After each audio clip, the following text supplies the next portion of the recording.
"Order in the Galactic Court," boomed a voice like thunder through the enormous hall. The chamber itself was a masterpiece of alien architecture, with walls that shimmered in shifting hues of gold, silver, and colors no human had a name for. A dozen species filled the circular arena, their representatives seated on floating platforms, each glowing softly in their native colors. At the center of it all, sitting stiffly at a simple wooden table, was Ethan Reed, Earth's representative. His suit, clean but plain, stood out awkwardly among the extravagant garments and pulsating exoskeletons of the other species. Beside him sat Zara Lynn, a brilliant young lawyer with a quick wit and a sharper tongue. They were humanity's last hope in a trial that seemed doomed from the start. The hook came when a towering insectoid alien judge leaned forward. Its multiple eyes glinted with amusement, and its mandibles clicked as it spoke. "Humans, your case is entertaining. You claim your primitive laws hold weight in the Galactic Concord?"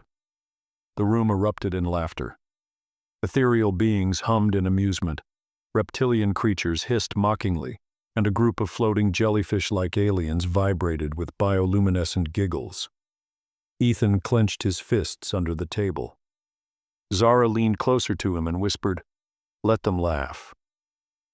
The more they underestimate us, the better." Ethan nodded, his jaw tight. "They think we're a joke." "We'll prove them wrong," Zara said firmly.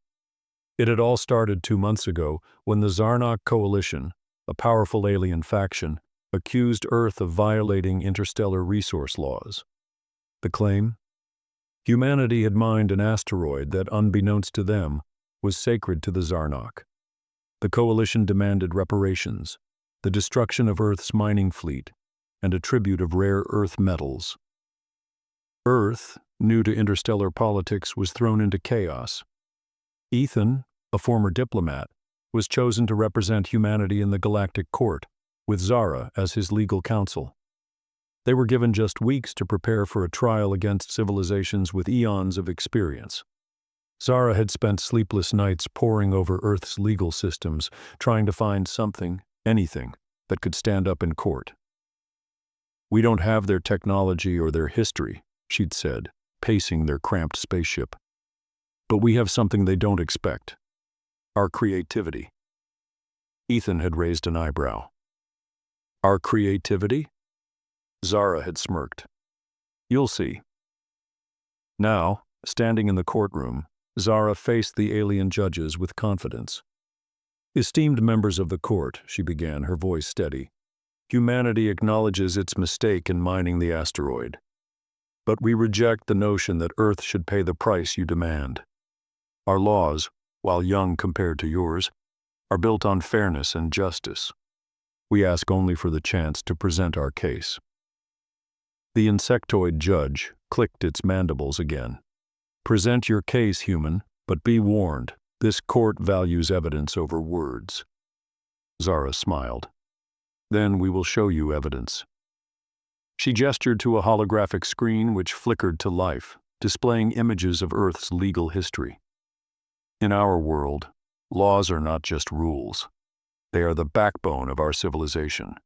They evolve with us, grow with us, and adapt to challenges. Let me tell you about one of our most important principles: innocent until proven guilty." The room grew quiet. It wasn't out of respect, but confusion. Most alien societies operated on laws far removed from humanity's concepts of fairness. To them, guilt was assumed unless explicitly disproven. Zara continued, "This principle means that no matter how dire the accusation, every individual has the right to a fair trial. It is a law that ensures justice, even when the odds are stacked against the accused." A reptilian alien leaned forward, its forked tongue flicking out. "Your law is quaint, human, but it is weak. How can you ensure justice if you do not act swiftly against the accused?"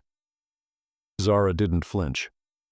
"By seeking the truth, no matter how long it takes. Allow me to demonstrate." She played a short video on the holographic screen. It showed an Earth courtroom where a young man was accused of theft.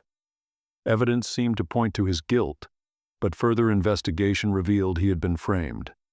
The crowd watched as the true criminal was caught and the young man's name was cleared. "This is what our laws protect," Zara said. "The innocent. Without such protections, how many of your own might have been wrongly condemned?" The insectoid judge clicked its mandibles, this time thoughtfully.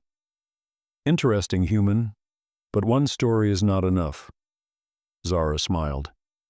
"Then allow me to introduce a second principle. No one is above the law." This time a ripple of unease passed through the courtroom. Many alien species had hierarchies where leaders or elites were exempt from legal consequences. Ethan leaned over and whispered, "You're making them uncomfortable." "Good," Zara whispered back. She continued, "On Earth, even the most powerful leaders must abide by the same rules as the rest of us. It ensures accountability and prevents tyranny." She displayed another video, this one showing a corrupt Earth official being brought to justice. The evidence was clear, the trial was fair, and the verdict was decisive. The jellyfish-like aliens dimmed their bioluminescence, a sign of discomfort. The reptilian alien hissed again, this time less mockingly. The insectoid judge's eyes narrowed. "Human, your laws are intriguing, but they are untested on the scale of the galactic conquered. How do you propose they apply here?" Zara stepped closer to the center of the chamber, her voice ringing with determination. "We propose that the principles of our laws be applied to this case. Let us examine the evidence with fairness. Let us hold all parties accountable, including the Zarnok coalition." The Zarnok representative, a towering figure with glowing red eyes, hissed in outrage. "How dare you accuse us? We are the victims here." Zara's eyes flashed. "If you are innocent, you have nothing to fear. But if you are guilty, no power in this court should protect you." The room erupted into chaos. Alien representatives shouted, hissed, and buzzed in protest. But amidst the noise, the insectoid judge raised one clawed hand. "Silence," it commanded. The room fell quiet. The judge turned its many eyes on Zara. "You wish to test your primitive laws on this case?" "Yes," Zara said firmly. The judge's mandibles twitched in what might have been a smile. "Very well. But if you fail, humanity will face the consequences." Ethan glanced at Zara. "Do you think we can pull this off?" She smirked. "Watch me." The galactic court's shimmering chamber was silent as the insectoid judge declared, "This trial will proceed under the laws of the humans. Let us see if their primitive justice holds any weight in the galaxy." The Zarnok representative, Ambassador Rylak, glared at Ethan and Zara with his glowing red eyes. His scaly form towered over them, and his deep voice rumbled like an avalanche. "This is an insult to the galactic conquered. We are the victims, and yet you dare to put us under scrutiny?" Zara didn't flinch. Her calm gaze met Rylak's anger head-on. "If you have nothing to hide, then you should welcome the chance to prove your innocence." Ethan leaned in and whispered, "You're really pushing it." She shot him a quick smile. "Sometimes you need to push to break through." The first order of business was to examine the mining operation that had triggered the trial.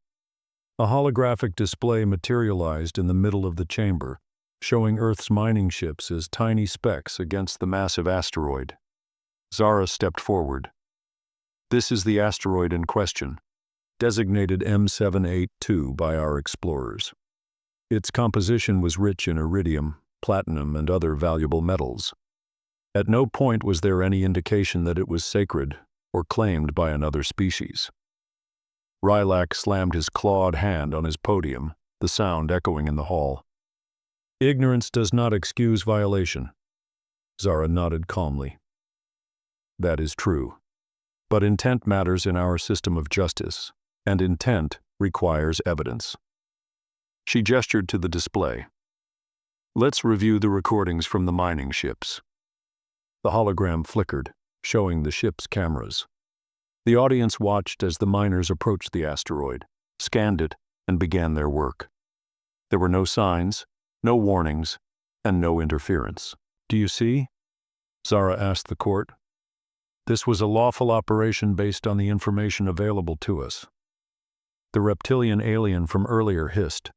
"The Zarnok claim their sacred artifacts are marked with energy signatures. Did you scan for them?" Zara turned to Ethan. "Show them." Ethan tapped a device on their table and a second hologram appeared. It displayed the energy signatures detected by the mining fleet. There was nothing unusual, just the typical readings from a barren rock. "The asteroid was unmarked," Zara said firmly. "If it truly was sacred, why wasn't it protected?" The court murmured as the evidence sank in. Even Rylak seemed momentarily thrown off. But then he leaned forward, his voice dripping with menace. "You misunderstand, human. The markings are visible only to those who know what to look for. Your species lacks the technology." Zara raised an eyebrow. "Then explain how we were supposed to know." The insectoid judge clicked its mandibles thoughtfully. "A fair question. Ambassador Rylak, was there any attempt to communicate the sacred nature of this asteroid to the humans?" Rylak hesitated. His long claws tapped against the podium as he considered his response. "The Zarnok have no obligation to explain our sacred sites to primitive species." Zara pounced on the hesitation. "And yet you expect us to respect those sites without any knowledge of them? That's not justice, it's entrapment." The chamber filled with uneasy murmurs. Rylak snarled. "Enough of this human wordplay. I demand we call a witness." The judge nodded. "Agreed. Do you have a witness to support your claim, Ambassador?" Rylak gestured to a side door, and it slid open with a hiss. A smaller Zarnok shuffled in, its scales dull and its posture submissive. "This is Myra, the caretaker of our sacred sites," Rylak declared. "She will prove that the humans are guilty of desecration." Myra stepped forward, her eyes darting nervously. Zara studied her carefully. There was something off about the way she avoided Rylak's gaze. Myra's voice trembled as she spoke. "The asteroid. It is part of our ancestral heritage. It holds the memories of our ancestors." Zara nodded respectfully. "And how is this heritage communicated to others?" Myra hesitated. Through energy markers." Zara tilted her head. "Markers that only the Zarnok can detect?" "Yes," Myra said, her voice barely above a whisper. Zara stepped closer. "And were these markers active at the time of the mining?" Myra glanced at Rylak, who glared at her. She swallowed hard. I don't know." The court erupted in whispers. Zara pressed on. If the markers were inactive, how could anyone, Zarnok or human, know the asteroid was sacred? Myra's claws fidgeted. "They should have known." "Should have," Zara repeated. "Or could have." Rylak roared. "Enough. Myra is not on trial here." But the damage was done. The court's attention was now on the Zarnok's lack of transparency. Zara returned to the center of the chamber. "This trial isn't just about Earth's mining fleet. It's about whether justice can exist without clarity. Humanity's laws are built on the idea that everyone deserves to know the rules before they are judged for breaking them. Ambassador Rylak, can you say the same for your laws?" The chamber fell silent. Rylak's claws clenched, but he said nothing.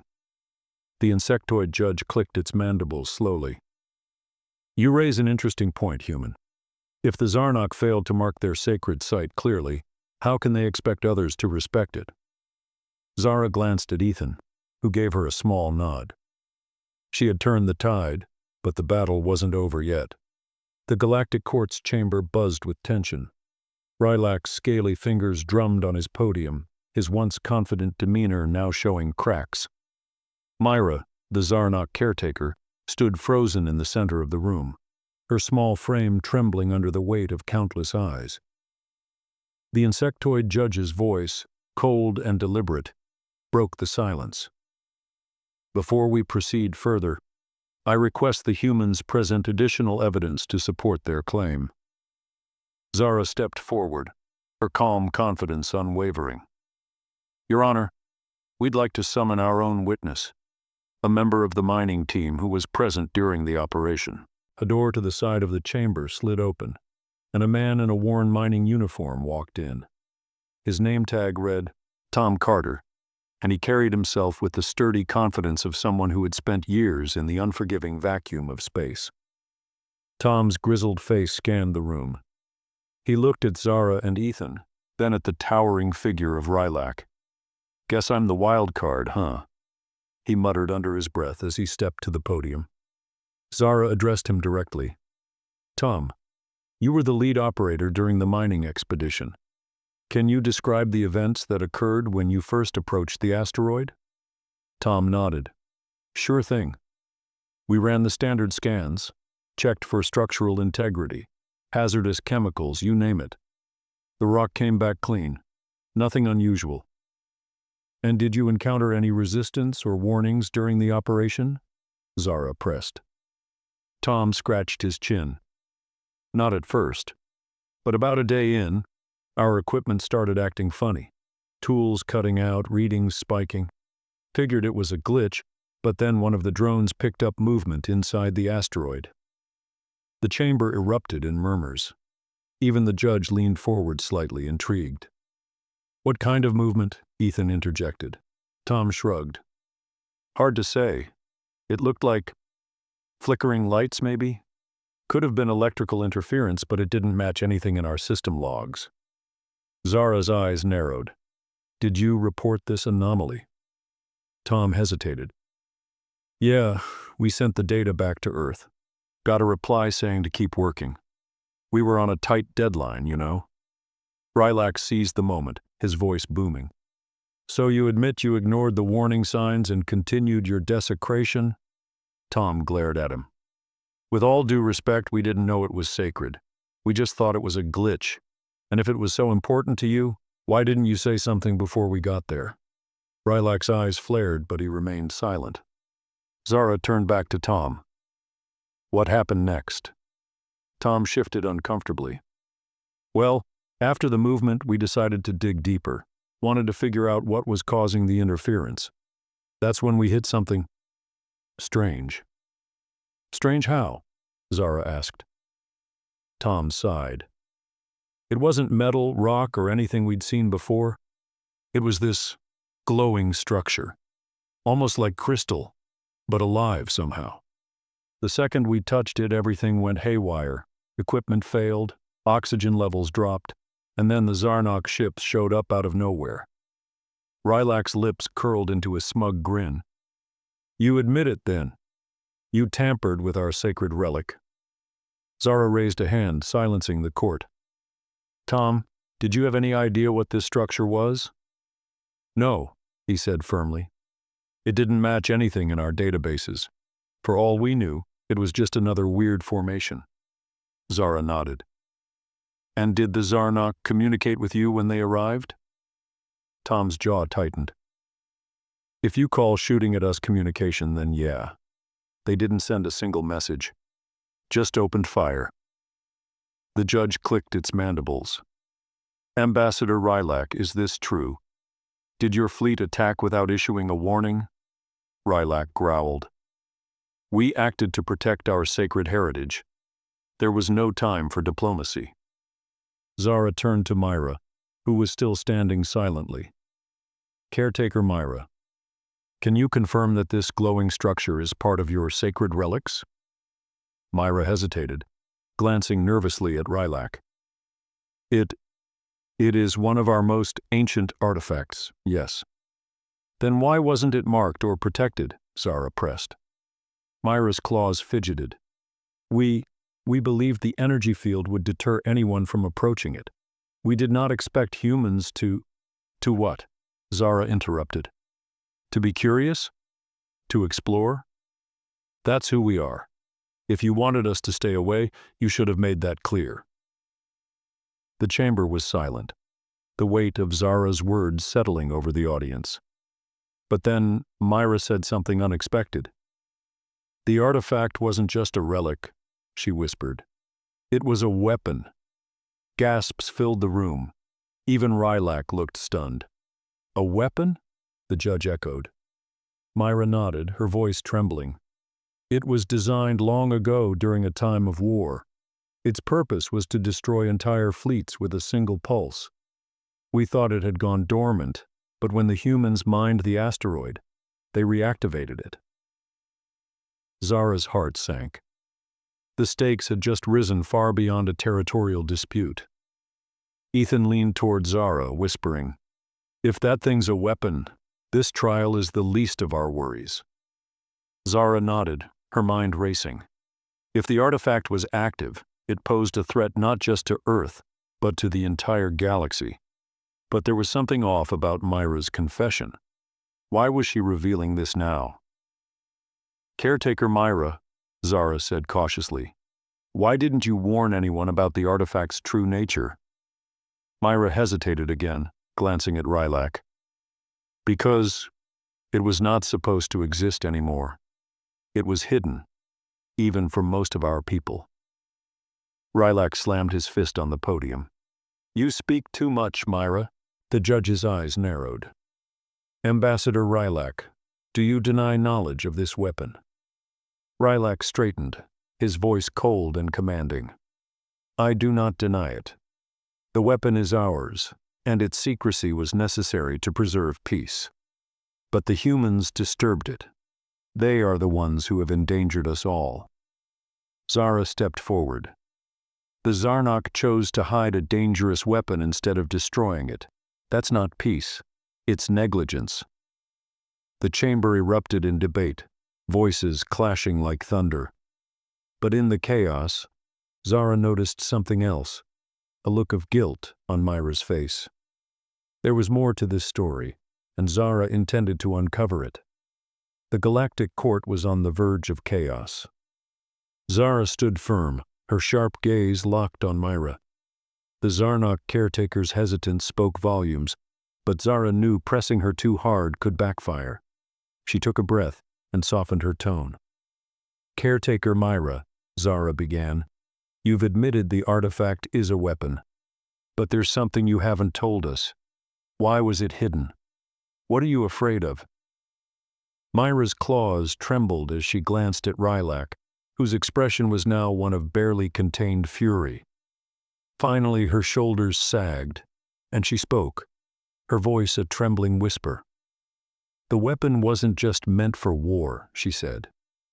"It was meant to choose." "Choose?"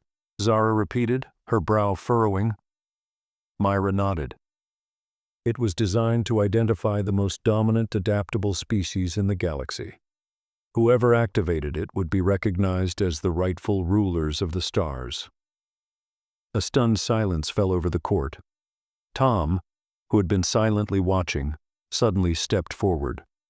"So, wait a minute," he said. "Are you telling me that when we touched that thing, it picked us?" Myra's face twisted with anguish. "Yes. The activation protocol scanned your genetic material, your history, your resilience. It declared humanity the galaxy's dominant species." Zara's heart raced. This wasn't just about mining rights or territorial disputes. Humanity had inadvertently claimed a throne they didn't even know existed. Rylak's voice exploded like thunder. "Lies. The Zarnok are the rightful rulers. That artifact is ours by blood and heritage." The judge raised a clawed hand, silencing him. "Caretaker Myra, is this true? Does the artifact grant dominion to its activators?" Myra nodded, her voice barely audible. "It was an ancient agreement among the first starfaring species. The weapon would ensure balance, but we thought it had been lost to time." Rylak snarled. "Balance? This is theft. The humans have no right to wield such power." Zara stepped forward, her voice calm but firm. "Ambassador Rylak, you accuse us of theft, but the truth is clear. The Zarnok hid this artifact because they feared losing their dominance. You knew others might rise, and instead of sharing knowledge, you buried it. Rylak's fists clenched, but he said nothing. Zara turned to the judge. Your Honor, humanity didn't ask for this responsibility, but now that it's been placed on us, we won't run from it. We propose a new agreement, one where this power isn't hoarded by a single species but shared among all who seek peace. The judge's mandibles clicked thoughtfully. An intriguing proposition, but how do you intend to ensure the artifact's safety and prevent its misuse? Ethan, who had been quiet until now, stepped forward. We'll create a council, he said. Representatives from every species, including the Zarnok, will oversee its use. No single species will have control. The chamber buzzed with cautious approval. Even some of the Zarnok delegates murmured in agreement. But Rylak was far from convinced. This is unacceptable, he bellowed. The Zarnok will not bow to a human-led council. Zara looked him square in the eye. Then you're choosing war over unity. Is that what you want? More death? More destruction? Rylak hesitated, his anger warring with a flicker of doubt. Myra, standing beside him, placed a clawed hand on his arm. Ambassador, she said softly, perhaps it's time to let go of the past. The artifact has chosen. We must honor its judgment. For a moment, Rylak seemed ready to explode, but then his shoulders slumped and the fire in his eyes dimmed. Very well, he said through gritted teeth. The Zarnok will participate in this council. But know this, if humanity betrays our trust, there will be no forgiveness. The Galactic Court finalized the agreement, and the artifact was placed under the protection of the newly formed Galactic Council. Humanity had taken its first steps into a much larger role in the universe, not as conquerors but as stewards of a fragile balance. As the humans and Zarnok delegates departed the chamber, Ethan turned to Zara with a grin. Well, that was intense. Do you think we can really pull this off? Zara smiled, though her eyes were weary. We don't have a choice. But if there's one thing humanity has always done, it's adapt.